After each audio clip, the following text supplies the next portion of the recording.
ବର୍ତ୍ତମାନ ସମୟରେ ଆମ ମୋବାଇଲ ଫୋନର ସବୁଠୁ ଗୋଟେ ବଡ଼ ପ୍ରୋବ୍ଲେମ୍ ହେଉଛି ଆମ ମୋବାଇଲ ଫୋନର ମେମୋରି ବହୁତ ଶୀଘ୍ର ଫୁଲ୍ ହେଇଯିବାର। କାହିଁକିନା ଆଜିକାଲି ଯେଉଁ ଭାବରେ ଆମର ମୋବାଇଲର ମେମୋରି ସବୁ ଦେଉଛନ୍ତି ମୋବାଇଲ ଫୋନରେ 64 GB 128 GB 256 GB 516 GB ମଧ୍ୟ ଆପଣଙ୍କର ମୋବାଇଲରେ ମେମୋରି ଆସିଲାଣି। ଆମେ ଭାବୁଛୁ ବହୁତ ମେମୋରି ଅଛି, କିନ୍ତୁ କିଛି ଦିନ ମୋବାଇଲକୁ ୟୁଜ୍ କଲା ପରେ ଆମେ ଦେଖୁଛୁ ଆମ ମୋବାଇଲର ମେମୋରି ପୁରା ଫୁଲ୍ ହେଇଯାଉଛି ଏବଂ ମୋବାଇଲ ଫୁଲ୍ ହେବା ଦ୍ୱାରା ଆମେ ଆଉ କିଛି କରିପାରୁନାହୁଁ, ନା କୌଣସି ଫଟୋ ଉଠାଇ ପାରୁଛୁ, ନା କୌଣସି ଭିଡ଼ିଓ ଉଠାଇ ପାରୁଛୁ, ନା କୌଣସି ଆପ୍ଲିକେସନ୍ ବଡ଼ ଆପ୍ଲିକେସନ୍ ଆମେ ଡାଉନଲୋଡ଼ କରିପାରୁଛୁ। ବହୁତ ଅସୁବିଧା। ତାପରେ କ'ଣ କରୁଛନ୍ତି, ଆପଣ ଗୋଟେ ପରେ ଗୋଟେ ଆପଣ ଉଠାଇଥିବା ଆପଣଙ୍କର ମେମୋରିକୁ ସେ ଫଟୋ ହେଉ କି ଭିଡ଼ିଓ ହେଉ ସବୁକୁ ଡିଲିଟ୍ କରୁଛନ୍ତି। କାହିଁକି ଥରେ ଡିଲିଟ୍ କଲେ ସରିଲା, ଆଉ ସେ ମେମୋରିକୁ ପାଇବେ ନାହିଁ। କିନ୍ତୁ ଚାଲନ୍ତୁ ମୁଁ ଆପଣଙ୍କୁ ଏମିତି କିଛି ସେଟିଂ କହିଦେବି, ଯେଉଁ ସେଟିଂ ଯଦି ଆପଣ କରିଦେବେ ଆପଣ ବିନା କିଛି ଡିଲିଟ୍ କରିକି ଆପଣଙ୍କର ମୋବାଇଲର ଫୋନର ମେମୋରିକୁ ପୁରା ଫ୍ରି ରଖିପାରିବେ। ତ ଚାଲନ୍ତୁ ସେ ପ୍ରୋସେସ୍ କ'ଣ, ତିନୋଟି ପ୍ରୋସେସ୍ ଅଛି, ସେ ପ୍ରୋସେସ୍ ସମସ୍ତେ କରିପାରିବେ, ସେମିତି କିଛି କଷ୍ଟପାଠ ନୁହେଁ। ତ ସେଇ ତିନୋଟି ସେଟିଂ ଯଦି କରିଦେବେ ଆପଣଙ୍କର ଫୋନର ମେମୋରି ସବୁବେଳେ ଫ୍ରି ରହିବ। ପ୍ରଥମେ ଆମେ କ'ଣ କରିବା, ଆମ ମୋବାଇଲ ଫୋନରେ ଥିବା ସେଟିଂକୁ ଅନ୍ କରିବା। ସେଟିଂକୁ ଅନ୍ କଲା ପରେ ଏଇଠି ଦେଖନ୍ତୁ, ଟିକେ ସ୍କ୍ରୋଲ୍ ଡାଉନ୍ କରିବେ, ତଳକୁ ଆସିବେ। ତଳକୁ ଆସିଲା ପରେ ଦେଖିବେ ଏଠି ଆପଣଙ୍କର ଗୋଟେ ଅପସନ୍ ଥିବ ଏପ୍ ମ୍ୟାନେଜମେଣ୍ଟ, କିମ୍ବା କାହାର ସେଇଟା କେବଳ ଏପ୍ସ ଥିବ, ତା ଉପରେ ଆପଣ ଏଠି କ୍ଲିକ୍ କରିବେ। କ୍ଲିକ୍ କଲା ପରେ ଦେଖନ୍ତୁ ଏପ୍ ଲିଷ୍ଟ ଗୋଟେ ଅପସନ୍ ଅଛି, ସେଇ ଏପ୍ ଲିଷ୍ଟ ଉପରେ ଆପଣ ଏଠି କ୍ଲିକ୍ କରିବେ। ଏପ୍ ଲିଷ୍ଟ ଉପରେ କ୍ଲିକ୍ କଲା ପରେ ଦେଖନ୍ତୁ ଯେତେ ବି ଆପଣଙ୍କର ଆପ୍ଲିକେସନ୍ ଅଛି ମୋବାଇଲରେ ସବୁ ଏଠି ଶୋ କରିବ। ତ ଏଗୁଡ଼ାକର କ'ଣ ହୁଏ, ଆପ୍ଲିକେସନ୍ ଆମେ କିଛି ଦିନ ମୋବାଇଲକୁ ୟୁଜ୍ କଲା ପରେ ଆପ୍ଲିକେସନ୍ ଗୁଡ଼ାକର କ'ଣ ହୁଏ, କେଚି ସବୁ ଭର୍ତ୍ତି ହେଇଯାଏ। କେଚି ସବୁ ଭର୍ତ୍ତି ହେଇଗଲା ପରେ କ'ଣ ହୁଏ, ଆମର ମୋବାଇଲର ଆମ ଫୋନର ମେମୋରି ବହୁତ ମାତ୍ରାରେ ସରିଯାଇଥାଏ, କାହିଁକିନା ସେମାନେ ମେମୋରିକୁ କ୍ୟାପଚର କରିକି ରଖିଥାନ୍ତି ହିଡେନ୍ ଭାବରେ। ତ କ'ଣ କରିବା, ଆମେ ପ୍ରତ୍ୟେକ ଯେତେ ବି ଆପ୍ଲିକେସନ୍ ଅଛି, ସେ ଫୋନର ଆପ୍ଲିକେସନ୍ ଥାଉ କି ଆମେ ଯେଉଁଗୁଡ଼ାକ ଇନଷ୍ଟଲ୍ କରିଥାଉ ସେ ଆପ୍ଲିକେସନ୍ ଥାଉ, ସବୁଗୁଡ଼ାକର କ'ଣ କରିବା, ଆମେ ସେ କେଚି ଗୁଡ଼ାକୁ ଡିଲିଟ୍ କରିଦେବା। ତ କ'ଣ କରିବା, ଧରନ୍ତୁ ମୁଁ ଆପଣଙ୍କୁ ଦେଖାଇ ଦେଉଛି, ଏଇଟା ଧରନ୍ତୁ ଗୋଟେ ଆପ୍ଲିକେସନ୍ ଅଛି, ଯେକୌଣସି ଆପଣ ବେଶୀ ୟୁଜ୍ କରୁଥିବା ସେ ଆପ୍ଲିକେସନ୍, ଧରନ୍ତୁ ଫେସବୁକ୍ ଗୋଟେ ଅଛି, ଫେସବୁକ୍ ମୁଁ କ୍ଲିକ୍ କଲି। ଦେଖନ୍ତୁ ଏଠି ଷ୍ଟୋରେଜ୍ ୟୁଜେଜ୍ ଗୋଟେ ଅପସନ୍ ଥିବ, ସେଇ ଷ୍ଟୋରେଜ୍ ୟୁଜ୍ ଉପରେ ଏଠି କ୍ଲିକ୍ କରିବେ। ଦେଖନ୍ତୁ ଏପ୍ର ସାଇଜ୍ ହେଉଛି କେତେ, ଆପଣଙ୍କର 467 MB, କିନ୍ତୁ ଏପ୍ର ସାଇଜ୍ ହେଇଛି ଦେଖନ୍ତୁ 1.51 GB, ମାନେ ପାଖାପାଖି 1.5 GB, ମାନେ 1 GB ବଢ଼ିଯାଇଛି। କିନ୍ତୁ ଏଠି ଦେଖନ୍ତୁ ଡାଟା ଅଛି 621 MB, କେଚି ଦେଖନ୍ତୁ ଅଛି 455 MB। ତ କ'ଣ କରିବେ, ଆପଣ ସେ କେଚିକୁ ଡିଲିଟ୍ କରିବେ, ଡାଟାକୁ ଡିଲିଟ୍ କରିବେ ନାହିଁ, କାହିଁକି ଡାଟାକୁ ଯଦି ଡିଲିଟ୍ କରିବେ ଆପଣ ଫେସବୁକ୍ର ବହୁତ କିଛି ଡାଟା ଡିଲିଟ୍ ହେଇଯିବ। ତ କ'ଣ କରିବେ, ଆପଣ ଏଇ କେଚିକୁ ଡିଲିଟ୍ କରିବେ। ଦେଖନ୍ତୁ 455 MB ଆପଣଙ୍କର ସେ କ୍ୟାପଚର କରିକି ରଖିଛି, ଯେଉଁଟାକି ଆମର ଦରକାର ନୁହଁ। ତ କ'ଣ କରିବେ, ସେଇ କେଚିକୁ ଆପଣ ଏଠି ତଳେ ଦେଖନ୍ତୁ କ୍ଲିୟର କେଚି ଅଛି, ସେଠି କ୍ଲିୟର କେଚି କରିଦେବେ। ଦେଖନ୍ତୁ ଯେଉଁଟା 1.5 GB ଥିଲା ସେଇଟା ପାଖାପାଖି ଦେଖନ୍ତୁ 1 GB ହେଇଗଲା, ମାନେ 500 MB ପାଖାପାଖି ଫ୍ରି ହେଇଗଲା, ମାତ୍ର କେବଳ ଗୋଟେ ଆପ୍ଲିକେସନ୍। ସେହିପରି ଆପଣ ଆଉ ଯେଉଁ ଆପ୍ଲିକେସନ୍ ସବୁ ୟୁଜ୍ କରୁଥିବେ ସବୁ ଆପ୍ଲିକେସନ୍କୁ ଆପଣ ଯିବେ, ଫାଇଲ୍ ମ୍ୟାନେଜର ଧରନ୍ତୁ ଅଛି ଗୋଟେ, ଫାଇଲ୍ ମ୍ୟାନେଜରକୁ ଯିବେ, ଷ୍ଟୋରେଜ୍ ୟୁଜେଜ୍ ଉପରେ କ୍ଲିକ୍ କରିବେ। କ୍ଲିକ୍ କଲା ପରେ ଦେଖନ୍ତୁ ଏଇଠି ଆପଣଙ୍କର ଏପ୍ର ସାଇଜ୍ ମାତ୍ର 29.7 MB ଅଛି, କିନ୍ତୁ ସାଇଜ୍ ହେଇଛି 307 MB। ତ କ'ଣ କରିବେ, ଏଠି ଡାଟାକୁ କ୍ଲିୟର କରିବେ ନାହିଁ, ଆପଣ କେଚି ଯେଉଁ ଅଛି ସେଇ କ୍ଲିୟର ତଳେ ଅଛନ୍ତି କ୍ଲିୟର କେଚି, ସେଇ କ୍ଲିୟର କେଚି ଉପରେ କ୍ଲିକ୍ କରିବେ। ଦେଖନ୍ତୁ ମାତ୍ର 52 MB ହେଇଗଲା, 300 MB ପାଖାପାଖି ଫ୍ରି ହେଇଗଲା। ସେହିପରି ଭାବରେ ଆପଣ କ'ଣ କରିବେ, ଆପଣ ଯେତେ ବି ଆପ୍ଲିକେସନ୍ ଅଛି ସବୁ ଆପ୍ଲିକେସନ୍ ଗୁଡ଼ାକରେ ଏହିପରି ଭାବରେ କେଚି ଗୁଡ଼ାକ ସବୁ କ୍ଲିୟର କରିଦେବେ। ଦେଖିବେ ଆପଣଙ୍କର ଏଇ କେଚି କ୍ଲିୟର କରୁ କରୁ ହିଁ ଦେଖିବେ ଆପଣଙ୍କର ଫୋନର ମେମୋରି ବହୁତ ଫ୍ରି ହେଇଯିବ। ଏଇଟା ହେଉଛି ପ୍ରଥମ ସେଟିଂ।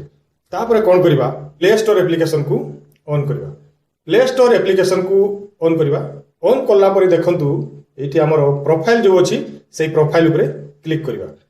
ପ୍ରୋଫାଇଲ୍ ଉପରେ କ୍ଲିକ୍ କଲା ପରେ ଏଇଠି ଦେଖନ୍ତୁ ଆପଣ ଗୋଟେ ଅପସନ୍ ଥିବ ମ୍ୟାନେଜ୍ ଆପ୍ସ ଏଣ୍ଡ ଡିଭାଇସ୍, ସେଇ ମ୍ୟାନେଜ୍ ଆପ୍ସ ଏଣ୍ଡ ଡିଭାଇସ୍ ଉପରେ ଆପଣ ଏଠି କ୍ଲିକ୍ କରିବେ। କ୍ଲିକ୍ କଲା ପରେ ଦେଖନ୍ତୁ ଏଇଠି ଗୋଟେ ଆପଣଙ୍କର ଅପସନ୍ ଅଛି ମ୍ୟାନେଜ୍, ସେଇ ମ୍ୟାନେଜ୍ ଉପରେ ଆପଣ ଏଠି କ୍ଲିକ୍ କରିବେ। କ୍ଲିକ୍ କଲା ପରେ ଦେଖନ୍ତୁ ଏଠି ଦିସ୍ ଡିଭାଇସ୍ ଗୋଟେ ଅପସନ୍ ଅଛି, ଆପଣ ସେଇ ଦିସ୍ ଡିଭାଇସ୍ ଅପସନ୍ ଉପରେ ଆପଣ ଏଠି କ୍ଲିକ୍ କରିବେ। କ୍ଲିକ୍ କଲା ପରେ ଦେଖନ୍ତୁ ତଳେ ଗୋଟେ ଆପଣଙ୍କର ଅପସନ୍ ଅଛି ନଟ୍ ଇନଷ୍ଟଲ୍, ସେଇ ନଟ୍ ଇନଷ୍ଟଲ୍ ଉପରେ ଆପଣ ଏଠି କ୍ଲିକ୍ କରିବେ। କ୍ଲିକ୍ କଲା ପରେ ଏଠି ଦେଖିବେ ଆପଣଙ୍କର ଏଗୁଡ଼ାକ ଯେଉଁ ଦେଖାଉଛି ଏଗୁଡ଼ାକ ହେଉଛି ଆମେ ମୋବାଇଲରେ ଏଗୁଡ଼ା ସବୁ ଆପ୍ଲିକେସନ୍। ଏ ଆପ୍ଲିକେସନ୍ ଗୁଡ଼ା କ'ଣ, ମାନେ ଏଇ ଆପ୍ଲିକେସନ୍ ଗୁଡ଼ାକ ଆମେ କେବେ ମୋବାଇଲରେ ଇନଷ୍ଟଲ୍ କରିଥିଲୁ, ତାପରେ ତାକୁ ଅନଇନଷ୍ଟଲ୍ କରିଦେଇଛୁ, କିନ୍ତୁ ସେଗୁଡ଼ାକ ଆମ ମୋବାଇଲର ହୋମ୍ ସ୍କ୍ରିନ୍ ସେଟା ଅନଇନଷ୍ଟଲ୍ ହେଇଗଲା, କିନ୍ତୁ ଏଇଟା ପ୍ଲେ ଷ୍ଟୋରରେ ସେଇଟା ହିଡେନଲି ମେମୋରିକୁ କ୍ୟାପଚର କରିକି ସେଇଠି ରହିଛି, ଯେଉଁଦ୍ୱାରା କି ଆମର ମେମୋରି ବହୁତ ମାତ୍ରାରେ कैप्चर हो जाइए फोन एगुड़ा देखो पाखापाखि जिते भी एमबी था जिते भी एप्लिकेशन था सब गुड़ाक एगुड़ाक मेमोरी कैप्चर करके रखी तो करेंगे कौन ये जिते भी आपंकर एप्लिकेशन साइड देखो जो घर गुड़े देखा से घर उपर आप एमती सिलेक्ट करेंगे सिलेक्ट कला कौन करेंगे आपण एगुड़ाक किसी ना गोटे पर गोटे आप सिलेक्ट करेंगे सिलेक्ट कला देखो ये देखो पाखापाखि 600 MB मैंने 7-8 मुझे सिलेक्ट कली 600 MB होगा सेमती आप बहुत थी आप एप्लिकेशन मोर भी बहुत अच्छी मुझे पर करनेबी आप भिडियो करने आपको देखा दूसरी देखो सिलेक्ट कर सारा कौन से देखो डिलीट चिन्हटी अच्छी से डिलीट चिन्ह पर क्लिक करेंगे रिमूव आसला ये रिमूव करदे एगुड़ाक से प्ले स्टोर जो हिडनली लुचिकी रही से एप्लिकेशन गुड़ाक से आप रिमूव हो आप प्ले स्टोर से जीव ना आप चाहिए से एप्लिकेशन को पुणी थे इनस्टॉल करेंगे तो यही भाव में आप देखिए जिते भी एप्लिकेशन थी सबू एप्लिकेशन गुड़ाक आप सिलेक्ट करके रिमूव करदे देखिए आपंकर फोन मेमोरी बहुत भाव में फ्री हो निहाती करेंगे कहीं ये जिनसा आम प्राय जानी न था जो द्वारा कि आम फोन मेमोरी बहुत मात्रा कैप्चर हो जाए चलतु पुणी थे आम से फोन सेटिंग को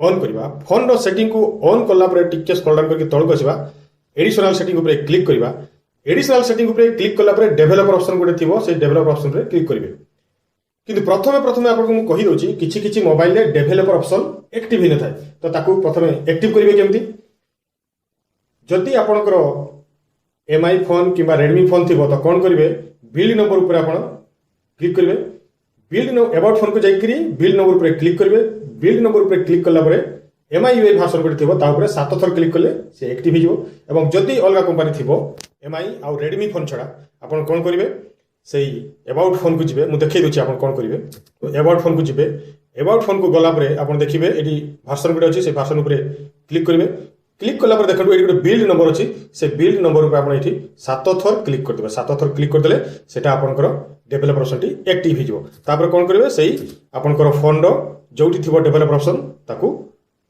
देखो मोर ये एडिशनल सेटिंग अच्छी आप भी देखिए सेटिंग कौ जगह निहाती थी से डेभलपर ऑप्शन रे क्लिक करेंगे डेभलपर ऑप्शन रे क्लिक कला कौन करेंगे स्क्रॉल डाउन करके तलक आसबे टिके स्क्रॉल डाउन करके तलक आसबे तलक आसला देखिए ये गोटे ऑप्शन अच्छी force allow apps on external storage तार अर्थ कौन आपणकर मोबाइल फोन जिते भी एप्लिकेशन इंस्टॉल करेंगे सेटा आपणकर मोबाइल फोन में जदि आप एक्सटर्नल मेमोरी कार्ड देते से एक्सटर्नल मेमोरी कार्ड रे सेटा इंस्टॉल हो जो द्वारा कि आपंकर फोन मेमोरी बहुत मात्रा फ्री हो तो ताप आप कौन करेंगे आप मोबाइल फोन गोटे एक्सटर्नल मेमोरी कार्ड मैंने पूरे रखिए जो द्वारा कि आपंकर एप्लिकेशन से मेमोरी कार्ड रे इंस्टॉल होकर रही जो द्वारा कि आम फोन मेमोरी बहुत मात्रा फ्री होकर कहीं आमर एप्लिकेशन द्वारा ही आमर मोबाइल मेमोरी बहुत मात्रा सरी जाए तेणु कौन करेंगे आप एप्लिकेशन से मोबाइल रे गोटे मेमोरी कार्ड देकर आपड़ ये जिनसा force allow apps on external storage को ये आप ऑन कर ऑन कले कौन हो जिते भी एप्लिकेशन आप इंस्टॉल करेंगे सब आपंकर मेमोरी कार्ड रे इंस्टॉल होकर रही तो युवाक हूँ 3टी सेटिंग यही 3टी सेटिंग जदि आप करदे देखिए आपंकर मोबाइल फोन मेमोरी सब बेले फ्री रही भी फुल हेब ना तो आज भी ये पुणी थे आप सहित अनेक टेक्निकल वीडियो देखा नमस्कार बंदे उत्कल जननी।